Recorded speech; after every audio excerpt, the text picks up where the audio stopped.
আজ দেবীপক্ষ, মা দুর্গার আহ্বানে জেগে উঠছে সারা কলকাতা। এই গাট্টু, ঠাকুর দেখতে যাবি?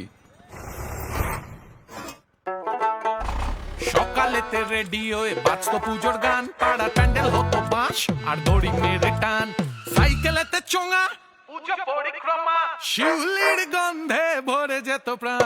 আসছে বছর আর কি হবে, হবে কি কি আর, ডবল টেকার বাসে চেপে দেখবো কি কি আর। নতুন রূপে ঠাকুর গড়ে মূর্তি হলো প্রাউড, হলো ক্যাসেট থেকে সিডি আর Bangla band loud. Theme pandal এসে গিয়ে পাড়া হলো প্রাউড, প্যান্ডেল হপিং আর রেস্টুরেন্টে বাড়তে থাকলো ক্রাউড। আসছে বছর আর কি কি হবে, চন্দননগরের ঝিকমিক আলো। একটু সোশ্যাল কজ দেখালেও হয় না? নতুন নতুন শিল্পী হবে, সোশ্যাল থিমে প্যান্ডেল হবে, দেশ বিদেশে খবর হবে, পুজো এবার গ্লোবাল হবে, সোশ্যাল হবে, পোস্ট হবে, এআই হবে, ভিআর হবে। আর একটু আগে নেবে ট্যাক্সিটা, ব্যাস। আসছে বছর আর কি হবে, হবে কি কি আর, চলতে চলতে